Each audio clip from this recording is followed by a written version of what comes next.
Hey friends, I am working on a layout today inspired by these chipboard pieces from the 2021 December Daily Main Kit from Ali Edwards Design Inc. This one in particular is the one that I want to use today. I've actually already created two other projects using the chipboard speech bubbles for my product play lesson. Today I am participating in an Instagram hop where members of the creative team are all sharing different ideas for using the speech bubbles, whether they're digital or the physical versions, in different projects to provide you with as much inspiration as possible. So I'm back to working on my 2019 album again, and I am up to day 22, and I had a story idea that was really inspired by this remembering piece right here.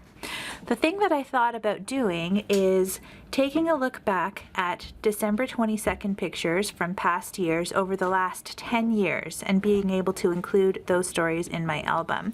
So I started off by grabbing the digital wreath paper that's included in the main kit this year, and I masked some photos, one for each of these years, inside of the wreath, and then I went ahead already and fussy cut those pieces out so they look like this. What I'm hoping to do is to be able to arrange these onto a spread where they look like wreaths that are hanging down. So I have this pretty red velvet ribbon here, and I want to kind of just tuck them behind each of these wreaths and probably lift them off the page just a little bit with some foam adhesive. The other thing I did was I took that chipboard piece, the digital version of it, and I went ahead and wrote just a little bit about a story for December 22nd on each of these years, starting in 2010. I fit them into this box here from the digital chipboard piece, and my plan is to put them back to back to be able to tuck them inside an envelope that will sit on the right-hand side here. So ultimately, this is going to fold up in a way so that you'll be able to see the progression of December 22nd over each of these 10 years. My first step is going to be to assemble the fold-out component of this page. So I'm going to take these guys off of here for now and try to walk you through my plan for how I'm going to make this happen. I have printed just a simple wood grain pattern onto an enlarged 13 by 19 sheet of matte photo paper. It's actually a little bit bigger than the size that I'm going to need to create this fold out. My first step is just going to be to trim down the edges, and then I'm going to score the spots where I need the folds to happen and trim off the excess.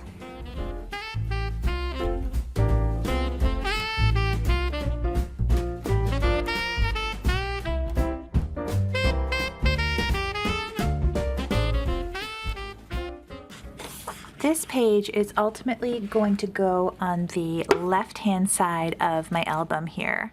So what I want to do is do a 5-inch square on the one side so that when I fold it over, there is enough of a margin on the other side for the holes there.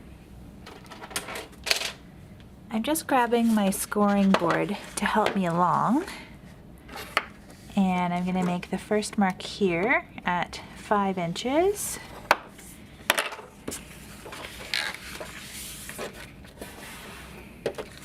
And then the second mark should happen at the next 5-inch spot.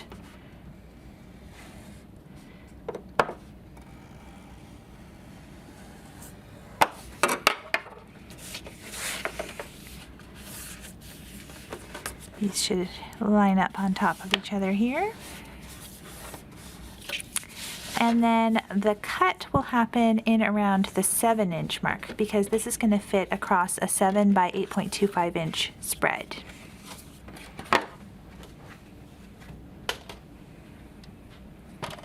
I was a little too aggressive with my bone folder tool there, and I kind of over creased that one spot, kind of tore the paper a little bit.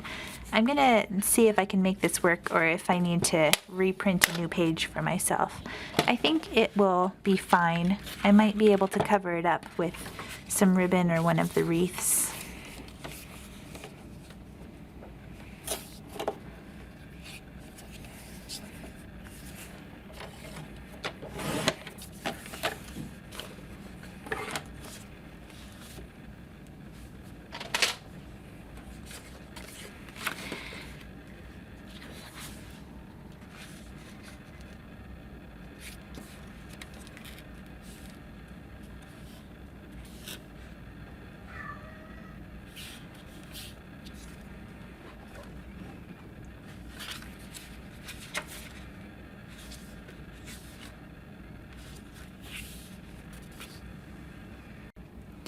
Okay, so I opted to go ahead and reprint it, and I did it for a couple of reasons. First of all, I ripped the paper accidentally when I was trying to score it for the fold marks. The other thing is that this margin on the right-hand side is quite a bit wider than I had anticipated it would be. I don't know, the 5 inches with the 2-inch margin just seems really big. I wasn't really expecting that. So I went ahead and I reprinted it again. When I reprinted it this time, the other thing I did was that I moved the design right up to the top of the page so that I only have to make one cut on this big long sheet. So here we go, round 2. Let's try this again.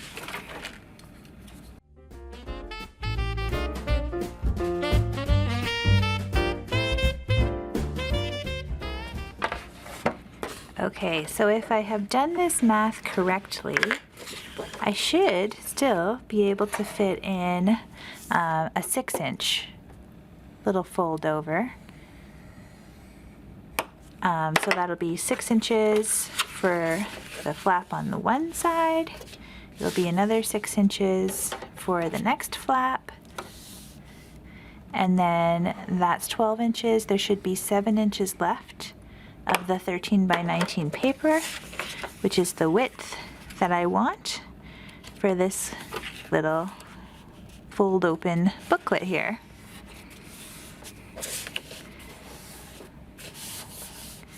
Okay, I think we're good. That looks much better. So this will just have the holes on this side to fit in the page. Now ultimately this is going to fit onto a 7 by 8.25 inch background, and I picked this pattern paper from the main kit to be able to do that. I'm just trying to find the right 7 inch mark. I'm going to trim it down to size.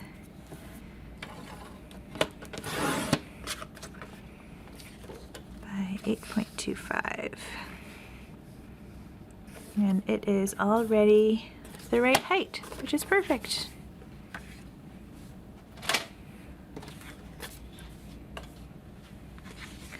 Okay, so this background here is going to be adhered down, and then I was debating on whether I want this to come out completely or if I just want it to fold open. And because we're doing like a whole timeline here, I think I like the idea of it like opening up completely. Both ways would work, but I like the idea of being able to see all the photos together.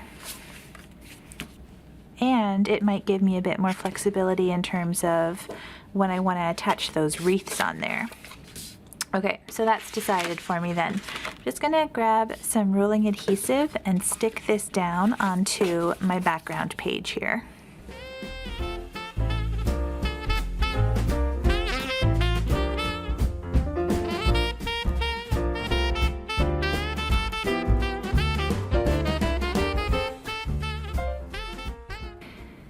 Okay, the next thing I'm going to do is to start working on the placement of my mini photo wreaths here. I've kind of got them organized a little bit in terms of the dates.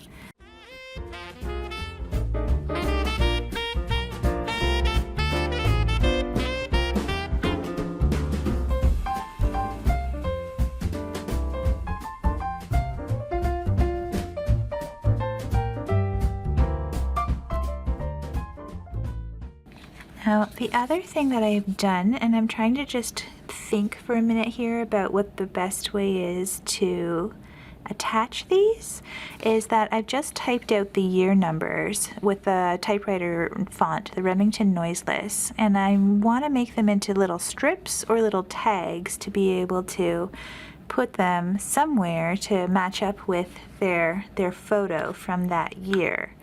So I'm going to go ahead and cut those out. And while I'm doing that, I will give it some more thought about how I want to attach these onto the photo wreaths.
Okay, so I think I've pretty much got my plan figured out here for what I'm going to do with each of these pieces. So for each of the photo wreaths, I am using a tiny attacher to staple on a piece of the red velvet ribbon, and I'm using that to kind of make it look as though the photo is hanging from the top of the page there. I am also going to use these little date strips that I have kind of printed with my computer here. I have got my, what is this, a crocodile, and it's got the 1/8 hole punch size on it that I'm using to just punch a little hole into one end of it. And then I've got some red baker's twine that I'm using to tie a little bow and attach it to the top of each photo. So what will happen is once I have all of these laid out, I should have 10 photo wreaths, one for each year from December 22nd, laid out across this page. Once I have all of those guys in place, my next plan or step, which I think I'll probably just skip right ahead to now so that I can show you what's going to happen here, is that I've got my enlarged chipboard remembering piece, and I've done a little bit of work in Photoshop Elements to double the length of the box that's inside of each of these pieces. It's going to be front and back. You might be looking at this and thinking like, oh, like what happened there? It looks like she didn't print the whole thing. I did this intentionally because I want to be able to put these back to back and tuck them inside of this top pocket here of my page. So let me go ahead and piece that part together now to kind of give you a better sense of what I'm talking about here. I'm just going to go ahead and use my scissors to cut around the top edge, the two sides and the top edge.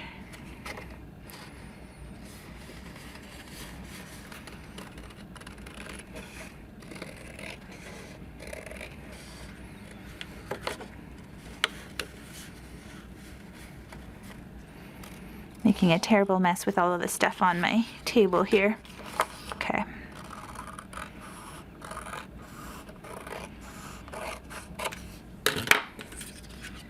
There's one piece. And same thing for my second piece. I'm just going to cut right around the edges here.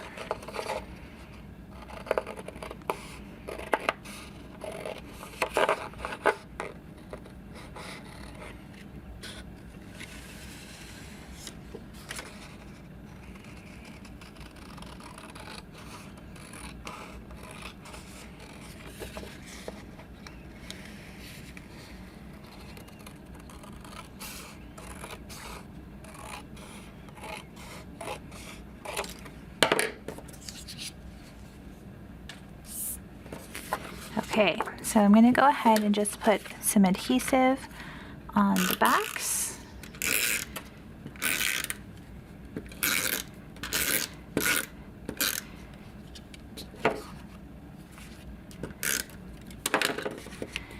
And we're going to stick these two pieces together.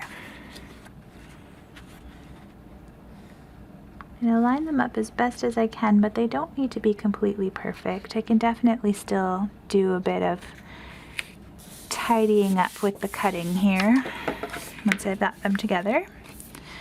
And then I'm going to use the front half of this template to figure out where that little word bubble piece should be cut from.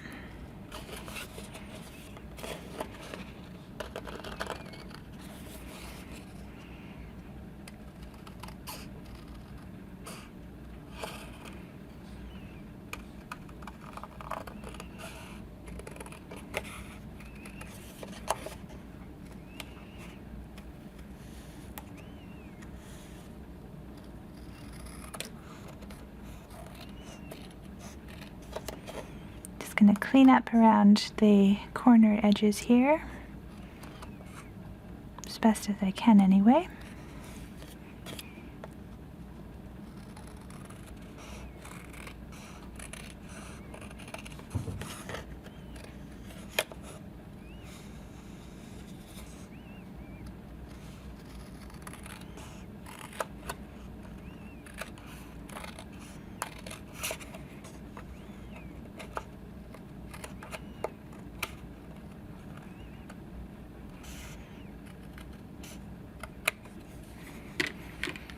Okay, so now I've got the front part of my story and the back part of my story, and these are going to tuck right into this pocket that I've created at the back here. And that'll hold my journaling. So I think this is going to look really great when it's all completed and all comes together here. So I'm going to just spend the next few minutes completing the assembly. I will speed up the video here super fast so that hopefully we'll move things right along.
Okay, I've got all of my little photo wreaths on there along with their dates. I've got my journaling tucked into the pocket at the back here. One of the things that I have been considering is if I want to use the actual chipboard piece, kind of just, I'm thinking it might look good sitting on the front here or up top, but I am undecided. My other thought was to possibly use like one of the 22 numbers from my stash, which could also look cute, just something to fill in that space there. I have an extra wreath that I haven't used for anything, and I could also just kind of tuck that on the side and stamp the date into that corner. And then the other option I was considering was just adding on an Avery index tab to the journaling up here that would have the with a date stamped inside of it. I think I'm definitely going to do the index tab. I'm not sure if I want to fill in this space with anything over here just yet. For now, I'm going to start with just the date stamped piece. And my goal here is to just do the December 22nd and not have a year on it. So let's see if I can get that to work.